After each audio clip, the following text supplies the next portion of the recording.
일부 보수단체의 개천절 집회 봉쇄를 두고 여야가 공방을 계속했습니다. 더불어민주당은 코로나 전쟁 상황에서 정당한 조치였다고 한 반면 국민의힘은 보건당국 대신 경찰이 방역을 하는 나라가 됐다고 비판했습니다. 추석 연휴 민심에 대해 여야가 서로 다른 해석을 내놨습니다. 더불어민주당은 2차 재난지원금 등 정부 정책에 긍정적인 여론이 많았다고 평가한 반면 국민의힘은 추미애 법무부 장관 아들 사건 등에 대한 국민 분노가 컸다고 주장했습니다. 21대 국회 첫 국정감사가 모레부터 오는 26일까지 20일 동안 실시됩니다. 더불어민주당은 공정경제 3법 등 민생 챙기기에 주력하기로 했고 국민의힘은 해수부 공무원 피격 사망 사건 등 정부 실정 부각에 집중한다는 계획입니다. 여야 정치권이 전한 추석 민심은 올해도 크게 엇갈리면서 모레부터 시작되는 국정감사 역시 치열한 공방을 예고하고 있습니다. 국민의힘 최영두 원내대변인으로부터 직접 청취한 추석 민심과 이번 국감에 임하는 각오를 들어봅니다. 뉴스앤 파워 인터뷰, 오늘은 더불어민주당 양향자 최고위원과 함께 집권 여당이 접한 추석 민심과 정책 국감, 민생 국감을 다짐하고 있는 민주당의 21대 국회 첫 국감 준비 상황에 대해 짚어봅니다.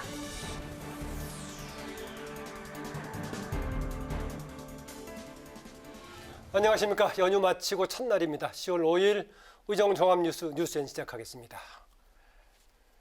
네, 엊그제 차벽을 활용한 경찰의 개천절 광화문 집회 원천 차단과 관련해서 여야가 연일 공방을 계속했습니다. 민주당은 야당을 향해서 집회 측을 대변하지 말라고 했고 국민의힘은 민주주의가 퇴보했다고 목소리를 높였습니다. 경찰은 한글날 집회도 강력 대응한다는 방침입니다. 한도영 기자가 보도합니다. 지난 3일 개천절, 경찰은 광화문 광장을 경찰버스로 완전 에워싸고 일부 보수단체가 주도한 집회를 전면 봉쇄했습니다. 정당한 조치였다, 코로나 계엄령이다, 정반대의 평가를 내놨던 여야는 오늘도 날선 공방을 계속했습니다.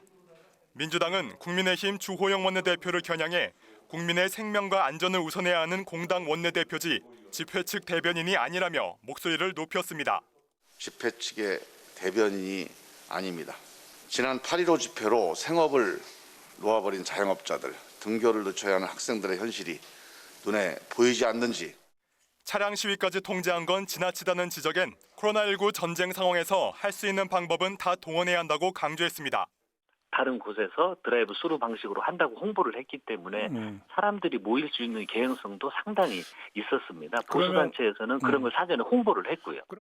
국민의힘은 집회에 참여하지 않았고 찬성하지 않는다고 집회 측과 선을 그으면서도 공세에 나섰습니다. 우리나라가 보건당국 대신 경찰이 방역을 하는 나라가 됐다며 민주주의가 퇴보하고 있다고 비판했습니다. 정부 여당은 보다 더 우리나라의 앞으로의 민주주의 발전을 위해서 좀 전향적인 사고를 갖다가 가져주기를 갖다 바랍니다.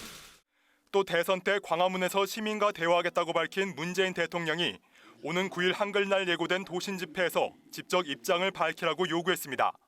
국민이 그렇게 무섭고 겁먹은 것입니까? 부디 한글날에는 문 대통령께서 직접 나오셔서 국민의 말씀을 듣고 본인의 생각을 밝혀주기를 부탁합니다.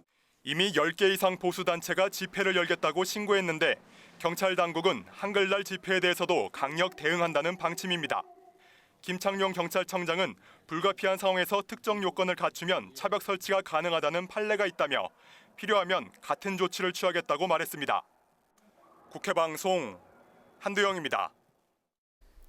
추석 연휴 기간 정치권은 민심을 청취했는데요. 풀어놓은 해석이 정반대입니다. 더불어민주당은 국민들이 4차 추경안 등 정부 정책에 긍정적인 반응을 보였다고 밝혔지만 국민의힘은 광화문 광장 봉쇄 등을 언급하며 국민들이 분노하고 있다고 지적했습니다. 홍예진 기자입니다. 추석 연휴를 마치고 여야가 청취했다는 민심은 많이 달랐습니다. 더불어민주당은 추석 전 지급된 2차 재난지원금이 국민들에게 위로가 됐다며 정부 정책에 대한 긍정적인 목소리에 집중했습니다. 그러면서 이번 정기국회에서 민생에 더 집중하겠다며 야당의 여야정 상설협의체 가동을 제안했습니다. 4차 추경, 가족 돌봄 육아 연장법, 상가 임대차 보호법 등 민생 법안을 신속하게 합의 처리했던 성과를 이어받아서 민생에 더욱 집중해야 합니다. 국민의힘이 들은 민심은 정반대였습니다. 부동산 정책과 추미애 장관 아들 사건, 굴종적 대북 관계 등 정부 정책과 태도에 국민들이 분노하고 있다고 주장했습니다. 또 개천절 광화문 집회 단속에 대해 경찰버스와 공권력을 동원해 코로나 방역을 했다고 비판했습니다. 광화문 광장에 경찰버스로 겹겹이 쌓은 재인 산성인 국민들을 슬프게 했습니다. 광화문 광장에는 사실상의 코로나 계엄령이 선포됐던 것입니다. 북한의 해수부 공무원 피살 사건과 관련해선 북한 수뇌부의 사살 지시를 우리 정부가 부정하고 있다며 진실규명을 위한 청문회 개최를 요구했습니다. 여야 모두 자신들의 입맛에 맞게 해석한 추석 민심을 정책에 반영하겠다며 정기국회에 임하는 의지를 다지고 있습니다. 특히 야당은 모레부터 시작되는 국정감사에서 정부 실책을 꼼꼼히 따지겠다고 벼르고 있어 이견 있는 현안마다 여야의 충돌은 불가피할 전망입니다. 국회 방송 홍혜진입니다. 네, 21대 첫 국정감사가 모레부터 시작됩니다. 국민의힘은 해수부 공무원 피격 사망 사건 등에 대한 공세를 이어가면서 정부 실정을 밝히겠다고 벼르고 있습니다.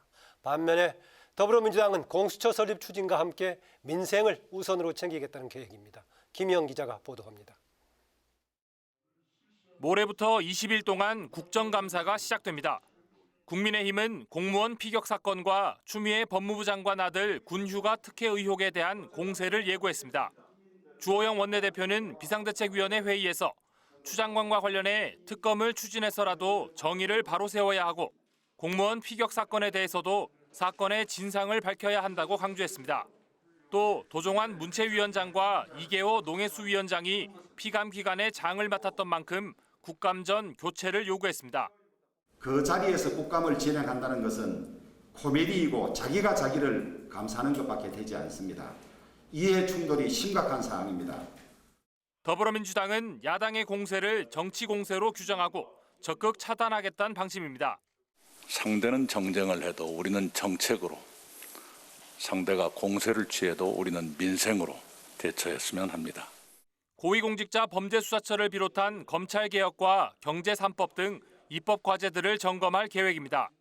코로나19 사태 속에 올해 국감은 전년 대비 80개 기관이 줄어든 643개 피감 기관을 대상으로 치러집니다. 외통위는 해외 국감 일정을 전면 취소하고 화상 원격 국감을 실시하기로 했고 복지위도 방역당국 업무에 지장을 주지 않기 위해 화상으로 진행하기로 했습니다. 농해수위 역시 지방 현장 방문을 전면 취소했고 문체위는 2곳으로 대폭 줄였습니다. 국방위의 경우 추 장관 아들 의혹과 공무원 피격 사건과 관련한 증인 채택에 난항을 겪으면서 국감 실시 계획서를 아직 채택하지 못했습니다. 국회 사무처는 국감 종합상황실 현판식을 열고 본격적인 국감 지원 활동에 들어갔습니다. 국회 방송 김희연입니다.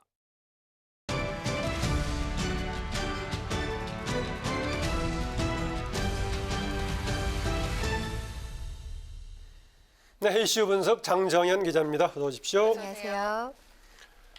네, 이번 추석 연휴 기간 화제가 된 인물들이 있죠.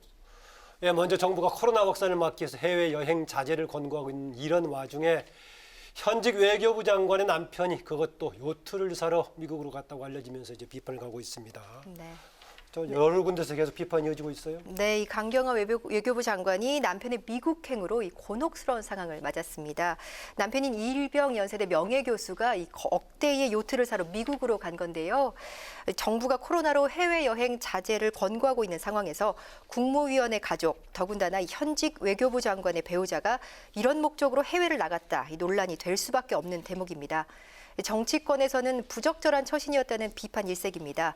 먼저 야당 쪽에서는요, 현 정권의 도덕성을 보여주는 또 다른 내로남불 사례다. 국민의힘은 이렇게 공격하고 있고요.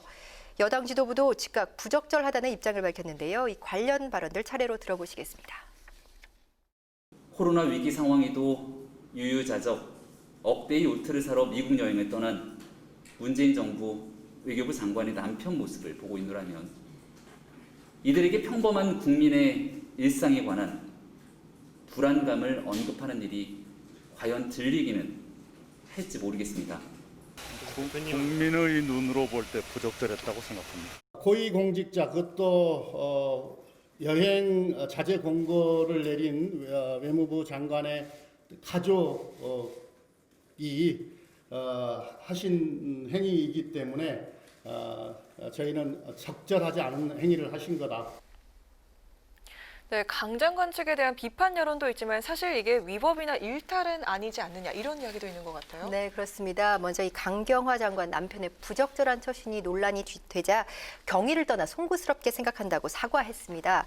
하지만 남편이 오래 계획하고 미루다 간 것이라 귀국하라고 얘기하기 어려운 상황이라고 전하면서 이번 일로 남편도 굉장히 당황하고 있다고 전했습니다. 정치권에서는 바로 이 부분에서 강 장관에 대한 일종의 이 동정론, 옹호론도 나오고 있습니다. 강 장관이 사과했으니 이만 하면 됐다는 건데요. 강 장관 배우자의 개인적 행위일 뿐 어떤 공직의 특권이나 지위를 활용한 게 아니라는 겁니다. 관련 발언 들어보시죠. 불법이나 위법은 아니고 예. 그리고 거기에 어떤 이 공직의 특권이나 지위나 이런 것들이 활용된 것도 아니고 네, 예. 결국엔 이제 본인의 그런 의견을 꺾지 못해서 네. 출국하고 여행이 이루어진 것 같은데 이걸 가지고서 장관의 거취를 묻는다든지 이런 네. 정치적 논란으로 확대하는 거는 그다지 바람직하지 않아 보입니다. 이분이 하신 말씀이 있어요. 내가 옳다고 생각하는 거다. 내 삶을 사는 거다.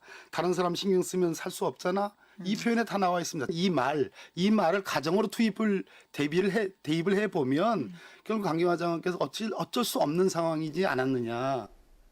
네, 하지만 민주당 내에서는 강 장관이 더 낮은 자세로 국민께 사과해야 한다는 목소리도 나오고 있습니다. 예. 국민 정서에 반하는 이 민감한 사안인데다가 국감을 앞두고 자칫 정치 쟁점화가 될 경우에는 강 장관 거취 문제로까지 이어질 수 있다는 우려 때문인데요. 이 추미애 법무부 장관 아들 논란에 이 당 소속 의원들의 이딴 비위까지 가뜩이나 여러 악재를 만난 민주당이 이번 강 장관에 대한 국민 여론을 면밀히 살필 수밖에 없어 보입니다. 네, 강경화 외교부 장관의 남편의 최근에 행보 관련 얘기였었는데 또 이번 추석 밥상머리에서 화제가 크게 된 인물 있죠. 바로 나훈아 씨. 네, 맞습니다. TV 공연을 계기로 된 거죠? 네, 이 추석 연휴 기간 방영된 이 KBS 나훈아 씨 공연이 시청률 29%를 기록하면서 이번 추석 그야말로 나훈아가 평정했다고 봐도 과언이 아닙니다. 70대 트로트 가수의 이 무대가 안방을 사로잡은 건데 이 나훈아 씨의 거침없는 발언도 화제가 되면서 정치권도 함께 좀 시끌시끌했던 것 같습니다. 왕이나 대통령이 국민 때문에 목숨을 걸었다는 사람을 한 사람도 본 적이 없다. 국민이 힘이 있으면 위정자가 생길 수 없다는 등의 이 나훈아 씨의 공연 도중 발언이 논란이 된 건데요. 이 정치권의 해석은 크게 엇갈렸습니다. 나훈아 씨 발언을 먼저 받은 쪽은 야권이었는데 속 시원하게 문재인 정부를 비판했다. 야권은 이렇게 평가했고요. 여권은 이 정치적으로 오버해서 해석하지 마라. 오히려 나훈아는 민주주의를 노래하고 있다. 이렇게 맞받아치면서 정치권에서도 나훈아 씨는 화제가 됐습니다. 이 정작 발언의 주인공 나훈아 씨는 논란에 대한 어떤 입장도 밝히지 않았는데요. 다만 시청자들의 뜨거운 관심과 성원에 진심으로 감사한다는 입장을 KBS 제작진에게 전한 것으로 알려졌습니다. 예, 여야가 해석은 각자 하고 있지만 정치적인 의미를 담는 발언임은 분명했던 것 같습니다. 그렇죠? 네, 그렇습니다. 오늘 이슈 분석 장재현 기자 수고했습니다. 수고했습니다. 네, 취임 후 첫 유럽 순방에 나서서 스웨덴과 독일을 방문했던 박병석 국회의장이 6박 8일간의 일정을 마치고 지난 3일 귀국했습니다. 순방 기간 동안 박 의장은 한반도 평화와 남북관계 개선에 대한 입장을 방문국의 정치 지도자들에게 설명하고 공감과 지지를 이끌어냈습니다. 보도에 박지영 기자입니다. 대한민국 국회의장으로 스웨덴에 첫 공식 방문한 박병석 국회의장.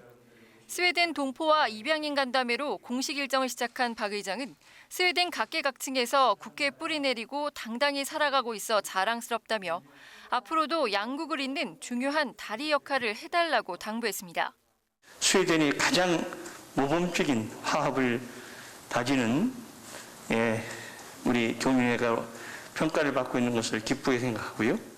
박 의장은 칼 구스타프 16세 스웨덴 국왕을 예방한 자리에서는 코로나19 팬데믹 극복을 위해 국제사회의 협력과 연대가 중요하다며 코로나19 치료제와 백신 개발 협력을 제안했습니다. 이어 할베리 스웨덴 통상장관과 르벤 총리를 만나 WTO 사무총장에 입후보한 유명희 산업통상자원부 통상교섭본부장에 대한 지지도 요청했습니다.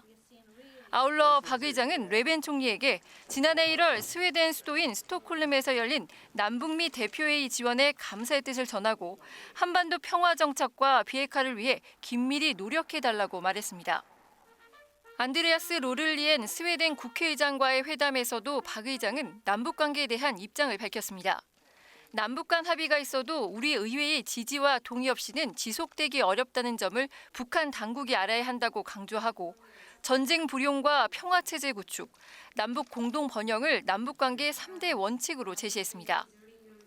이후 독일로 건너간 박 의장은 짧은 방문 일정에도 불구하고 연방 대통령과 상하원 의장을 모두 만나 한반도 평화 등을 주제로 격이 없는 대화를 나눴습니다.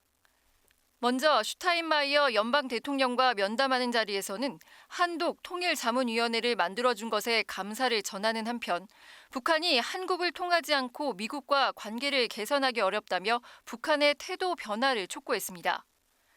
독일 연방의회로 이동한 박 의장은 쇼이블레 독일 연방 하원 의장과 만나 남북 대화가 곧 한반도 문제 해결 방안이라는 점에 공감했습니다. 박 의장은 또 30주년을 맞은 독일의 통일 경험을 배우겠다고 밝혔고 독일 하원 의장은 남북 교류와 국민 간 왕래를 추진하는 것이 통일을 위한 준비가 될 것이라고 밝혔습니다.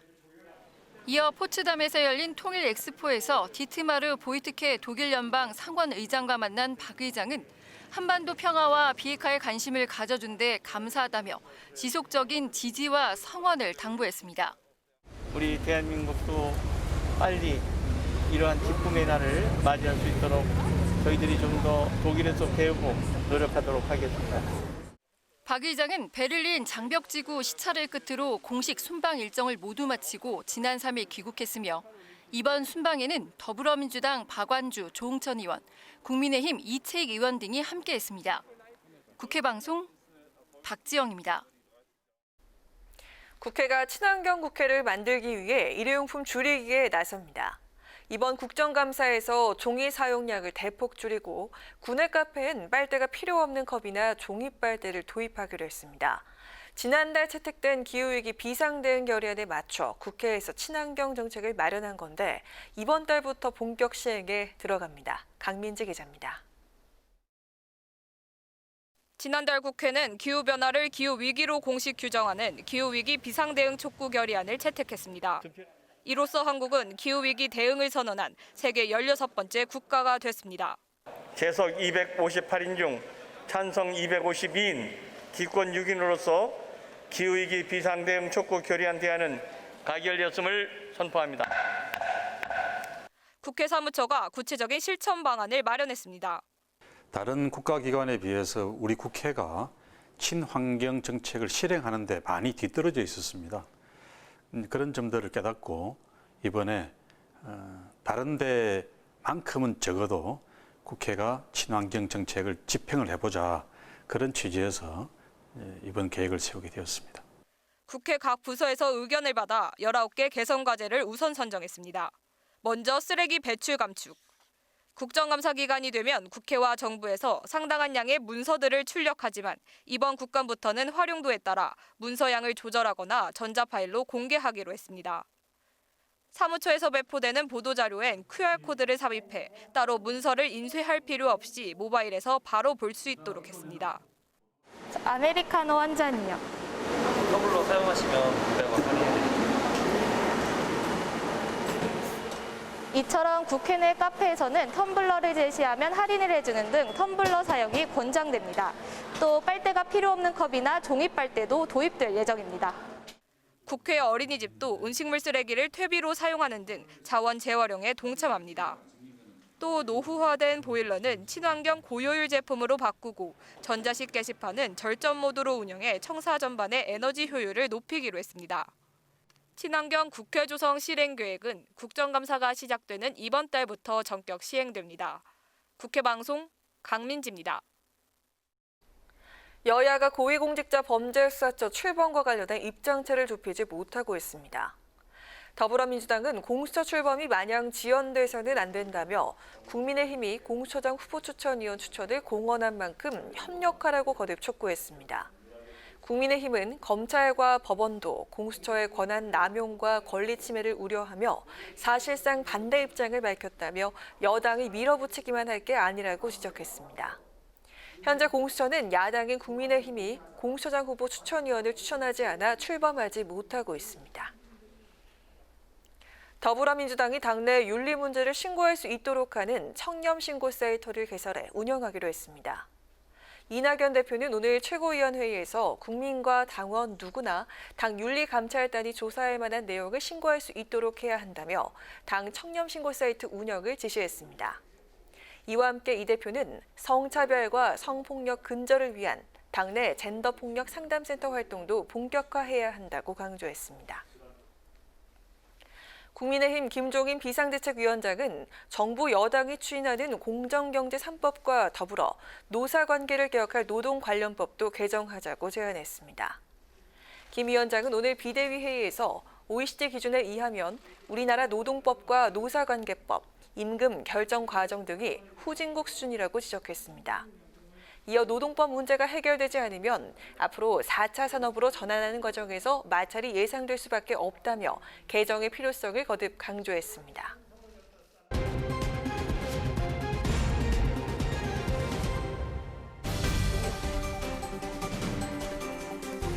강하락의 정치톡 시간입니다. 10월 5일 정치면을 장식한 뉴스는 무엇이었는지 첫 번째 정치톡부터 만나보시죠.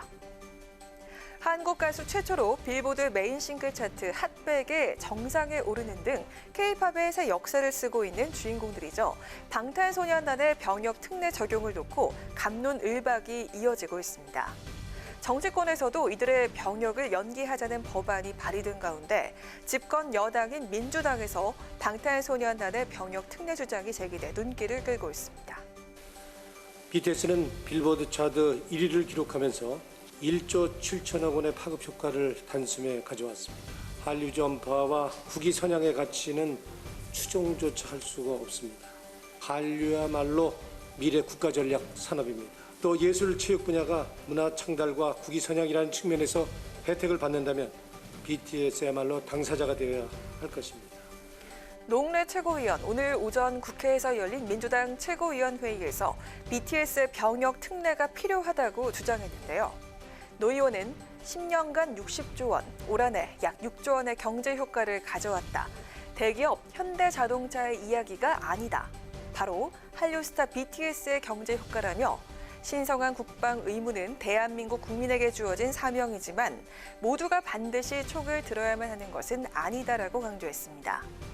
현행 병역법상 산업기능과 전문연구요원, 예술체육요원 등의 대체복무제도가 존재하지만 대중문화예술인은 대상에 포함되지 않는데요.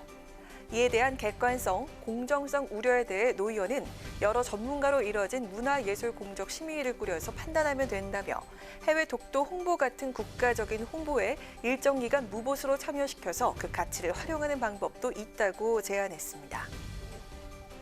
서욱 국방장관은 BTS 병역 특례에 대해 국민 공감대가 선행되어야 할 사항이란 입장을 밝힌 바가 있는데요. 병역은 누구나 공평하고 형평성 있게 적용돼야 한다는 주장과 대중예술 부문에서 국가 기여도가 높은 만큼 병역 혜택을 줘야 한다는 주장 속에서 BTS 병역 특례 문제는 어떻게 결론 지어질까요? 이어서 오늘의 두 번째 정치톡입니다. 지난 2018년 6월 지방선거 참패 후 여의도를 떠났던 국민의힘이 2년 만에 다시 여의도로 복귀했습니다. 김종인 위원장과 주호영 원내대표 등 지도부는 오늘 새 당사에서 현판식을 갖고 2021년 보궐선거와 2022년 대선에서 반드시 승리하겠다고 다짐했습니다. 당명이니 당 색깔, 로고, 드디어 이 당사까지 새롭게 준비가 됐습니다. 새로운 각오로 우리가 국민의 신뢰를 갖다 얻을 수 있는 그러한 계기를 만들어가지 않으면 안 되리라고 생각합니다. 터를 보시는 많은 분들이 이 터가 참 좋다고 합니다. 정권을 창출할 수 있는 아주 기운이 좋은 터라고 합니다. 정말 제대로 잘해서 국민들로부터 신뢰를 받고 꼭 수권 정당이 되도록 노력하십시다. 국민의힘이 여의도로 복귀하는 것은 2년 만, 임대 생활을 청산하는 것은 16년 만인데요. 국민의힘 전신인 한나라당은 일명 차떼기 사건으로 당세가 기울면서 2004년 당사를 매각, 천막 당사로 옮겨간 바가 있고요. 이후 강서구 염창동, 영등포구 여의도동에 있는 건물을 임대해서 당사로 사용하다 지난 2017년 대선과 2018년 지방선거에 연달아 패배, 재정 압박이 심해지면서 영등포에 위치한 빌딩을 임대해서 당사로 사용해왔습니다. 국민의힘이 400억 원대 규모의 국회 인근 빌딩을 매입한 것은 지난 7월입니다. 새 당사는 기존 입주 계약으로 우선 1개 층만 사용하다 입주한 업체들의 계약이 끝나는 대로 최대 6개 층을 당사로 사용할 예정인 것으로 알려졌습니다. 16년간의 임차 당사를 끝내고 여의도에 새 둥지를 마련한 국민의힘. 당사 건립을 계기로 국민에게 한 걸음 더 다가가는 정당이 되겠다며 2022년 대선에선 반드시 정권을 되찾아오겠다고 다짐했습니다. 국민의힘은 여의도 재입성을 통해 내년 재보궐선거 승리와 정권 재창출의 초석을 다지겠다는 의지를 불태우고 있습니다.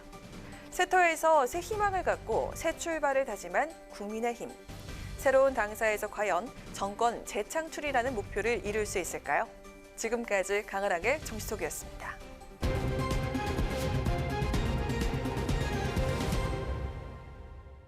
네, 추석 연휴 동안의 민심 탐방에 나선 여야. 올해도 민심 해석은 제각각이었습니다. 이 가운데 연휴 마지막 날 여야 원내대표 깜짝 회동에 나서서 서로 간의 의견의 합치를 모색했는데요. 국정감사를 앞두고 어떤 얘기가 오갔는지 국민의힘의 또 최형두 원내대변인이죠. 최 의원 전화 연결해서 얘기 나눠보도록 하겠습니다. 안녕하세요. 네, 안녕하십니까. 먼저 최 의원님 지역구에 내려가셨겠네요. 네, 그렇습니다. 서울로부터 한 400km 떨어진 경남 창원 마산 하포가 제 지역구인데요. 예. 뭐 서울도 물론 어렵습니다만 지방은 서울보다 참 몇 배나 더 어렵습니다. 예. 특히 이 지역은 이 창원 경제가 상당히 많이 의존하고 있는 두산중업, 그러니까 수백 개 연관업체가 있는데 이게 탈원전 정책으로 직격탄을 맞았죠. 거기다가 전통시장의 소상공인들은 급격한 최저임금 인상, 또 뭐 중소기업이 어려우니까 그 여파가 더 어렵고 거기다 코로나19까지 덮쳐가지고 이 참 소상공인 자영업자들 분들이 장사가 안 돼서 죽거나 코로나라 죽거나 마찬가지라는 참 그런 참혹한 한탄을 들었습니다. 참 마음이 아팠는데요. 근데 이제 이 경제가 이렇게 어려우면 이 경제 때문에도 참 숨가쁘실 텐데 또 정치에 대해서 크게 분통을 터뜨렸습니다. 정치적으로 경제로 다 어려운 참 한가위였는데 우리 해수부 공무원이 총격 살해당하고 시신이 이 불터질 동안에 대통령이 47시간 동안 뭐 했느냐라는 이야기, 그다음에 추미애 장관 아들이 그 근무 이탈 혐의 무혐의 처분 과정, 이 보좌관이 나서지 않았습니까? 보좌관이 민원을 했는데 오히려 뭐 고소고발하겠다는 이런 그 추미애 장관의 행태, 또 마지막 날은 또 뭐 외교부 장관이 외교부 장관은 우리나라 국민들이 이제 코로나 때문에 해외 여행을 못하도록 자제하도록 요청한 주무부처입니다. 근데 정작 그 주무부처 장관의 남편은 뭐 나무라라는 식으로 외국을 당당하게 나가는 걸 보고서 추석 3종 세트라고 아주 사람들이 정치적으로 아주 분통을 터뜨렸습니다. 그래서 정치적으로 경제적으로 참 힘든 추석이었습니다. 네, 뭐 기자생활 할 때부터 아시겠습니다만은 매년 추석이든 설이든 대개 민심 탐방 결과가 되게 비슷합니다. 싸우지 말고 민생에 충실해라. 다만 어느 쪽에 책임이 크냐 이것만 논쟁이 있을 뿐인데 이번의 경우에는 아예 여야 간에 문제 삼는 이슈가 다른 것 같습니다.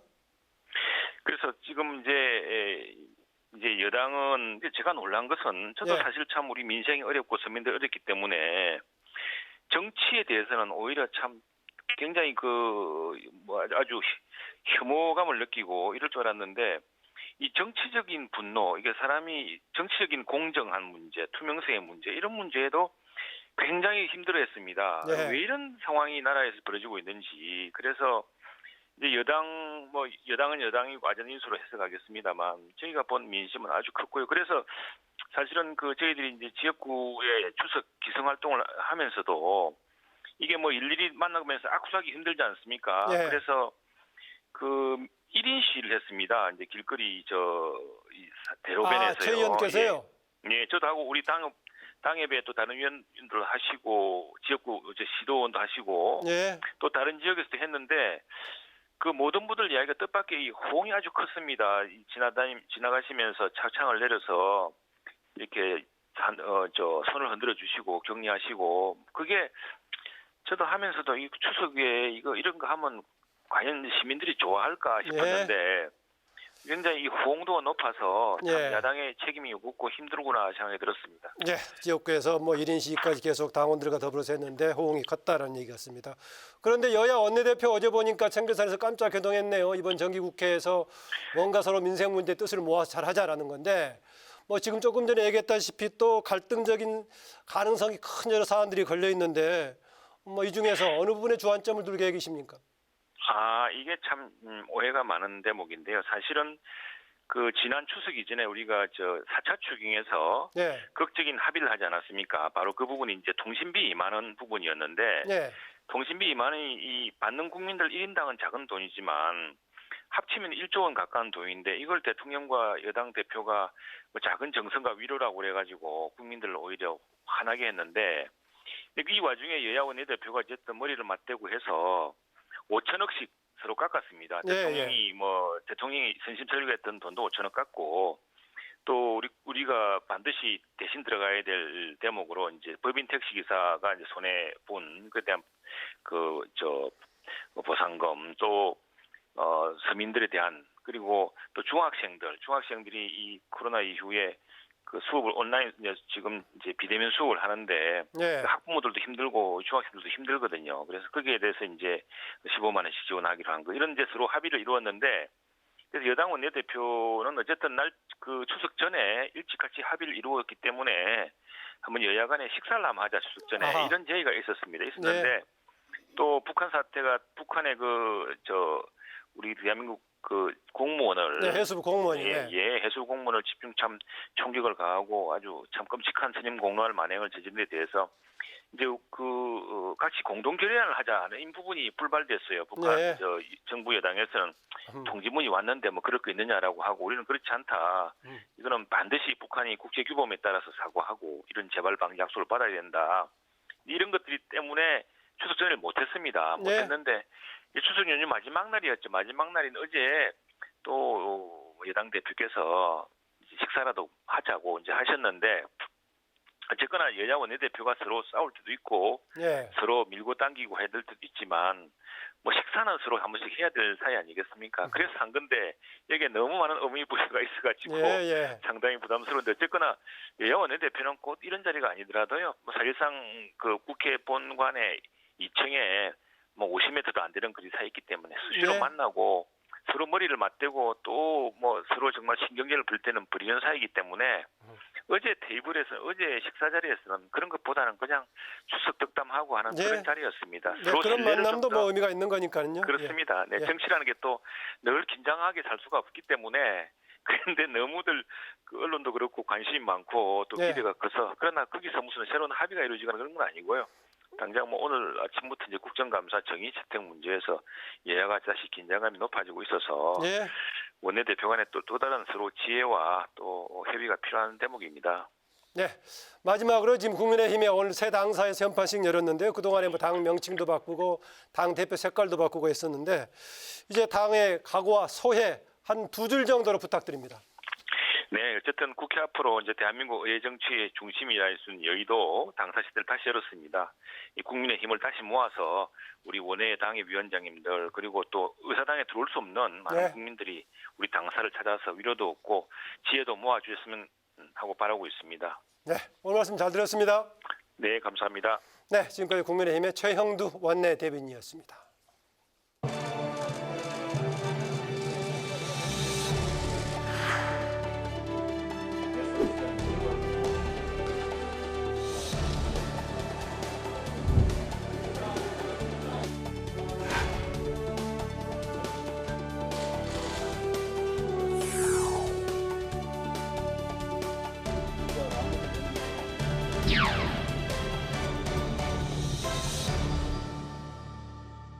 네, 이번 시간은 뉴스엔의 파워 인터뷰 코너입니다. 추석 연휴 동안에 이른바 밥상머리 민심을 접한 여야, 같은 추석이었지만 조금 전에 들었다시피 민심 해석은 사뭇 달랐습니다. 여야 간 인식차 속에 모레 시작하는 21대 국회의 첫 국정감사, 여야의 불꽃 공방이 예상되는데요. 거대 여당이 접한 추석 민심과 국감 대비 상황은 어떤지 더불어민주당의 양향자 최고위원이죠. 양향자 최고위원과 함께 얘기 나눠보도록 하겠습니다. 어서 오십시오. 네, 반갑습니다. 네, 양 의원님은 지난 20대 때도 원외 최고위원을 하셨죠. 네, 4년 전에 예. 원외 최고위원 했습니다. 다시 이제 21대 원내 들어오셔서 네. 최고위원 또 되셨는데요. 이제 여러 가지 좀 느낌이 다르실 건데 이번에 그러고 나 최고위원 되셔서 또 원내 들어오셔가지고 접했던 지역구 민심 어떻게 느끼셨습니까? 방금 최영도 대변인. 네, 최영도 대변인 말씀하신 부분 들었는데 그 지역에서는 아마 비판이 굉장히 많으셨던 모양입니다. 그 지역은 그랬을 것 같은데. 근데 저는 이제 호남 또 광주 서구 을이죠? 네. 광주 서구 을입니다. 광주는 여전히 이 정부와 또 대통령에 대한 기대와 믿음이 크십니다. 그래서 이 정부의 성공을 진심으로 바라고 계시고 또 코로나19 위기 또 잘 대처해 나갔던 것처럼 경제 위기도 좀 잘 극복해달라는 말씀들을 많이 하셨고 강한 여당을 만들어 주었으니 힘을 내서 공수처 출범이라든지 이런 일들을 좀 제대로 할 수 없냐라는 질타도 많이 하셨습니다. 그리고 정말 소상공인 분들이 어렵다는 말씀 많이 하시고 특히 이번 추석 때 그 광주에 내려온 친지 또 자식분들이 좀 적어서 매출이 3분의 1로 떨어졌다는 그 농수산센터 분들의 이야기도 듣고 저는 주로 이제 시장을 좀 많이 돌면서 얘기를 좀 들었습니다. 아까 이제 다른 지역에 비해서 그 지역이 이제 문재인 대통령과 문재인 정부에 대한 기대와 믿음이 크다 말씀하셨는데 네. 기대와 믿음에 비해서 아쉽다는 얘기들은 별로 없었습니까?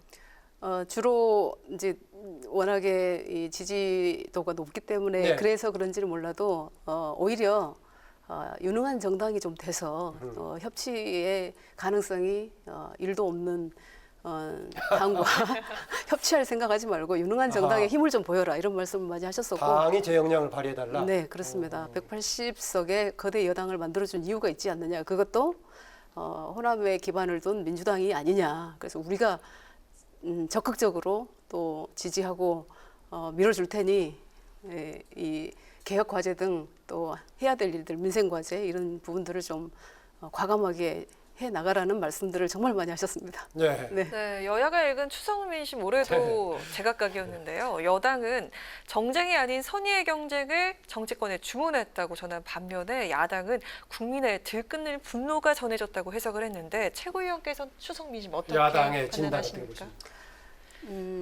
우리 야당 분들의 얘기도 저는 있을 수 있다라고 보고 또 지역에 따라서 상당히 좀 다른 것 같습니다. 그래서 어떤 기사에 보니까 아전 인수격 해석 아니냐 이렇게도 말씀하셨는데 저는 저희 지역에서 이제 여러 가지 아쉬움도 얘기를 하셨어요. 근데 그 아쉬움이 잘하라는 어떤 그 기대. 잘하라는 어떤 채찍으로 들려질 정도로 좀 애정을 갖고 말씀해 주셔가지고 네. 아직도 그 기대를 하고 계심에 좀 그 기대에 부응해야 되겠다라는 생각을 많이 하고 왔습니다. 네, 이번에 추석이 5일간의 연휴였기 때문에 이 기간 동안의 방역 문제에 신경을 썼는데 또 하나가 이제 개천절 집회였습니다. 충돌을 우려했던 점도 있고 또 사람들이 혹시 또 법 규정과 어긋나게 집회하지 않을까 했었는데 경찰이 원천 차단해서 이제 더구나 아주 아무 좀 집회도 없이 마무리가 됐는데 그러나 이 경찰의 차단을 두고 주호영 원내대표는 정말 완전 차단한 거 과거에 이명박 대통령 시기의 명박산성이라고 하더니 그 이상의 재인산성이 국민을 슬프게 했다 이렇게 세게 얘기하고 있습니다. 반면에 물론 야당은 국민을 차단한 게 아니라 코로나19 차단했다 이렇게 얘기하고 있습니다. 맞습니다. 예, 네. 야당의 이 주장도 좀 일리가 전혀 없다고 보십니까? 어떻습니까? 저는 일리가 전혀 없다고 전혀 봅니다. 없다고 보시나요? 왜냐하면 광복절 집회의 결과도 저희가 겪어봤음에도 불구하고 정말 공당의 원내대표께서 저렇게 말씀하시는 부분은 그야말로 정쟁을 지속하자라는 말씀인 것 같고요. 저는 그 워딩 자체도 무슨 재인산성 이런 워딩은 정말 맞지 않다고 봅니다. 그래요? 예, 그리고 이제 정치는 조롱의 정치는 절대 안 된다 이런 말씀을 좀 드리고 워딩이 싶고 별로 맞지 않으면 네네. 국민들한테 허술하기 별로 없을 건데요.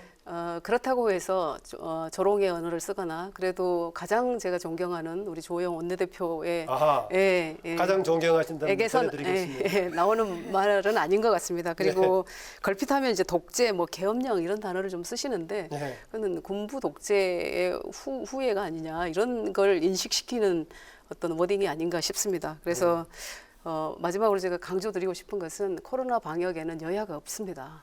그래서 지금은 가장 중요한 일에도 순서가 있고 중요도가 있습니다. 네. 우선은 방역에 여야가 함께 힘을 모아야 된다고 생각을 합니다. 네, 그리고 강경화 외교부 장관의 배우자가 미국 여행 중인 사실이 알려지면서 논란인데요. 그것도 목적이 요트 구입이라는 사실 때문에 더욱더 비판 여론에 불을 지른 게 아닌가 싶은데 여당에서도 또 비판의 목소리가 나오고 있다고 하는데요. 최고위원께서는 어떻게 보십니까? 상당히 그 뉴스를 접했을 때 이제 아쉬웠습니다. 네. 그리고 우리 이제 대표와 또 원내대표께서도 부적절했다고 말씀을 하셨기 때문에 더 제가 뭐 다른 말을 이렇게 얹어서 할 지금 상황은 아닌 것 같고요. 네. 저도 이제 이 배우자 또는 가족들의 경솔한 어떤 행동을 또 어디까지 책임져야 되는가라는 생각도 해보게 되고 또 많은 생각을 하게 됐습니다. 네. 많은 생각을 하시면서 네. 조금 너무 직설적으로 얘기하기는 곤란하다 그런 표정 같으시네요. 네, 그렇습니다. 네, 21대 국회 이제 모레부터 시작이 되는데요. 첫 국정감사죠. 당연히 국정감사 무대는 아무래도 여야가 모두 이제 공방을 벌이지만은 주로 이제 야당의 공세가 주 무대가 될 것인데요. 그렇지 않아도 쟁점이 됐던 추미애 장관 관련 논란이 좀 계속 끌어가고 있는 형편에다가 지금 이제 이번에 그 북한군에 의한 우리 그 공무원의 피격 사건 여기에 대해서 지난번에 지금 아직 마무리가 안 됐습니다만은 긴급 현안 질의하자라고 제안까지 했었고 또 추가적으로 지금 여러 가지 뭐 청문회 아니면 뭐 특검 얘기 나오고 있는데 뭐 간단치 않아 보입니다. 저는 4년 전에 제가 최고위원을 2년 동안 하면서 거의 매일 추미애 대표 그 당시에 추미애 대표님과 함께 했었습니다. 네. 그렇기 때문에 이제 아들의 어떤 그러니까 문제라든지 추미애 대표 시절에 최고위원 제가 최고위원 했었습니다. 2년 네. 동안 하면서 이제 정권 교체를 이룬 어떤 우리 지도부가 됐는데 그때 참 말씀 들었던 그런 기억들이 되살아나면서 좀 많이 안타깝고 제가 아팠습니다. 그리고 그 입대할 때도 못 가 보셨다는 말씀하시면서 저에게 아들 군대 입대할 때는 꼭 가봐야 평생 한이 안 된다 이런 말씀도 하셨었는데 참 안타깝고요. 그런데 지금 저는 추미애 장관의 일은 이제 마무리가 됐다라고 생각을 합니다. 그래서 더 이상 이 문제 가지고 국감에서 다시 들춰내는 것은 정책 국감이 아니라 정쟁 국감으로 가겠다라고 말씀하셨다라고 생각을 들고요. 이제 그 월북 그 피격 공무원 관련해서는 정말 전제되어야 되는 것이 있습니다.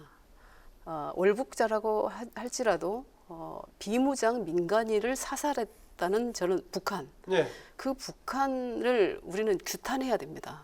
함께 여야가 규탄해야 될 대상이 있음에도 불구하고 그 세력이 있음에도 불구하고 굳이 월북을 부인하면서 또 이 5천만 국민의 생명과 안전을 담보로 전쟁하지 않고 뭐 했느냐라고 하는 것과 똑같다. 그러면서 이 정부와 또 대통령을 공격하고 있는 세력은 저는 같다. 월북 문제에 대한 야당의 문제 제기가 규탄 결의안을 국회에서 채택하는데 좀 방해 요인이 됐다 그렇게 보시는군요. 그 이제 이 국방부에서 모든 문제를 다 이 상황을 다 국민께 알릴 수 없는 상황을 저는 악용하고 있다고 생각을 하고요. 그래서 이런 상황을 정쟁의 도구로 또 끌고 가는 것은 정말 적절치 않다. 일단 진상 규명부터 함께 공동 조사부터 나서야 된다라는 말을 했고 또 거기에 또 북한에 어떤 답을 드려야 된다라고 생각을 하고 있습니다. 그런데 뭐 공동조사의 경우에 북한이 지금 호응이 없는 상태인데 지금 이제 규탄 결의안 채택해서 그래서 지금 이제 양 최고위원님 얘기하고 다르게 일반인들의 상당수의 인식 속에서는 여당이 남북 관계의 여러 가지 전략적인 고려를 위해서 너무 소극적으로 택하는 거 아니냐 이런 얘기도 하던데.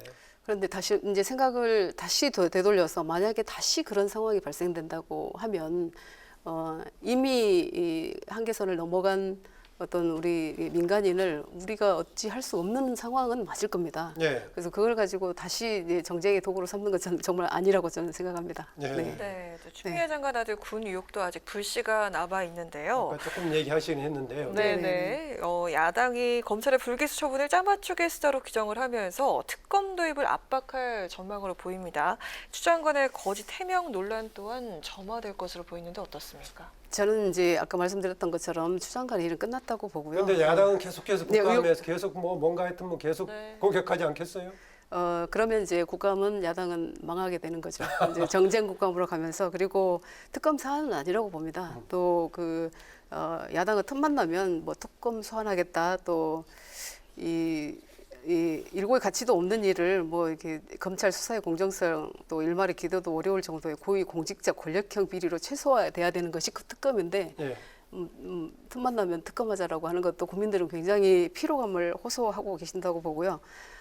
이 국감에서는 정말 코로나19 위기에서 우리가 어떤 형태로 민생을 제대로 챙길 것인가에 대한 국감이 되기를 바랍니다. 네. 네. 지금 양양자 지금 최고위원 지금 소속 상임위가 기재위입니다. 기재위의 결의. 네. 뭐 여기서 지금 이제 전두환 씨를 국세청 국감증언대 지금 세워서 여러 가지 세금 체납 사유 등을 따져야 된다 밝히셨는데 오늘 보니까 그 이제 고 조비오 신부 명예훼손 사자 명예훼손 관련해서 1년 6개월밖에 안 받았더라고요 보니까요. 네, 구형을, 조금 아쉽다는. 구형을 그렇게 받으면 집행유예 이내로 받을 가능성이 있는데요. 예. 그래서 광주 시민들께서도 조금 아쉬워하고 있을 것 같고요. 예. 근데 그래서 사자 명예훼손이라든지 이미 법적 판단이 끝난 그런 역사 왜곡이라든지 이런 거는 해서는 안 된다고 보고요. 아까 지금 이제 얘기했던 세금 체납 관련 증언대 뭐 어떻게 세울 수 있을 것 같습니까? 어떻습니까? 정말 국민 여러분께 제가 말씀드리고 싶은 것은 이게 전 대통령을 소환하는 것이 아니라 기재위원으로서 고액 체납자 명단에 있는 전두환 씨를 소환하는 그 국정감사 증인으로 제가 이게 신청을 한 것이고요. 코로나19 위기 때문에 4차 추경까지도 우리 정부가 하지 않았습니까? 그래서 국민들께서는 우리 정부가 과연 재정 건전성이 제대로 확보되고 있는 것이냐에 대한 좀 걱정을 하고 계십니다. 그럼에도 불구하고 고액 체납을 이렇게 하면서도 골프를 즐기고 또 호화 또 생활을 하고 있는 것이 보여지는 이것이 정말 국민들께서는 분노하고 있다고 보여지고요. 그리고 이 증인으로 채택을 했음에도 불구하고 나오지 않고 지속적으로 이 세금 체납을 지속적으로 하고 있다면 어느 국민이 정말 세금을 제대로 내고 싶겠냐라는 말씀을 좀 드리고 싶고요. 이번에야말로 정말 제가 정말 강조를 했습니다. 고액 체납자들의 어떤 이분이 나옴으로써 고액 체납자들도 경종을 울리는 계기가 됐으면 좋겠습니다. 상징적인 대표적인 지금 이제 인물을 불러오겠다라는 네, 맞습니다. 그 부분은 그렇게 하시고요. 국감 기간 동안에 전두환 씨의 체납 관련 문제 말고 좀 주목하려는 사안 현안들은 어떤 게 있습니까? 저는 우선 한국판 뉴딜 정책을 우리 정부가 이렇게 내세웠기 때문에 그에 대한 질의를 통해서 우리 국민들께 소상히 알리는 계기도 돼야 되겠다 이런 말씀도 드리고. 또 당에서 거기 관련 특위도 맡고 계시죠? 네, K뉴딜 미래전환 K뉴딜 위원회 부위원장도 맡고 있습니다. 오늘도 이제 암사시장 디지털화되고 있는 전통시장, 재래시장을 다녀왔습니다만 그건 디지털 뉴딜, 그린 뉴딜로 가는 그런 정책들이 제대로 진행되고 있는지 그리고 기재부에서는 특히 또 그 기술 관련해서 화웨이를 공격하는 미국 또 SMIC를 공격하는 미국이 우리나라에 어떤 영향을 미치고 있는지 거기에 대해서 기재부는 준비를 하고 있는지 그런 것들이 또 조사되고 있는지 또 대비되고 있는지 상당히 중요한 작업이네요. 네, 이런 부분들을 저 아니면 이걸 질의를 할 수 없다라는 생각으로. 네, 그쪽 분야에 이제 국회를 의정 활동하시기 전에 그쪽 분야의 전문가로 활동하셨으니까. 네, 환기도 시키고 준비도 하고 우리가 기술 패권 국가로서 정말 우뚝 설 수 있도록 준비를 하겠습니다. 네, 또 최 의원께서는 이전에 화려한 이력으로 많은 주목을 받으셨는데요. 대기업 임원 출신이십니다. 이번에 여의도 무대 정치 신인으로 올라서자마자 가장 먼저 최고위원 자리에 오르셨는데 이번 국회에서의 활약 누구보다 기대가 되는데요. 계획과 목표 한 말씀 들어보도록 여성 하겠습니다. 배려 차원이 아니라 당당하게 그렇죠. 선거에서 이겨서 올라오셨어요? 네. 최고위원 재선은 아마 제가 처음인 것 같은데요. 일단 선거는 굉장히 힘들었습니다. 이미 네. 당선된 사람에게 표를 주면 사표가 된다라는 그 말씀들이 정말 가슴 아프기도 했고, 근데 너무나 다행스럽게 5위 안에 안착하게 돼서 가슴 아프게 한 분도 없고 그래서 너무 좋은데요. 저는 현 시대를 보면 갈등 사회인 것 같아요. 이제 제가 늘 패러독스 소사이어티라고 얘기를 하는데 이념 간의 갈등, 계층 간의 갈등, 또 어떤 지역 간의 갈등, 정말 갈등 사회인데 이 갈등을 풀어내는 데는 이 마더십이라고 하죠. 이제 무티 뭐 이게 독일어로 어머니라는 뜻인데 무티 리더십이 필요하지 않나. 그래서 정말 그 우리 민주당에서 단 한 명의 국민도 사회적 안전망에 벗어나지 않게 하겠다라는 그 기조대로 그 정책대로 엄마 리더십을 발휘하도록 하겠습니다. 그리고 이제 저는 그 과학기술, 산업, 경제 분야의 전문성을 가지고 있기 때문에 이번에 법안들도 인공지능 특별법 또 경제자유구역 관련 법들도 이제 발의를 하면서 전국의 어떤 경제적 상황에 대해서 챙기고 또 정책적인 뒷받침을 하도록 하겠습니다. 네. 오늘 하시고 싶은 이야기 다 빠뜨리지 않고 하셨죠? 네, 정말 감사합니다. 네. 오늘 말씀 고맙습니다. 네, 고맙습니다. 네. 예, 뉴스N의 파워 인터뷰 지금까지 더불어민주당의 양향자 최고위원과 함께했습니다. 네, 오늘 아침 출근길 많이 추우셨죠. 오늘 올가을 들어서 가장 낮은 기온에 보였는데요. 밤사이 기온이 더욱더 떨어지면서 내일 출근길이 오늘보다 더 쌀쌀해질 것으로 보입니다. 내일 아침 기온 서울이 8도까지 떨어지겠고요. 대관령은 영하권까지 내려갈 것으로 보입니다. 산간지방에는 물이 오는 곳도 있겠습니다. 내일 갑자기 추워지네요. 오늘 뉴스N은 여기까지입니다. 내일을 여는 국민의 국회를 위해서 내일도 뉴스N이 함께하겠습니다. 시청자 여러분 고맙습니다.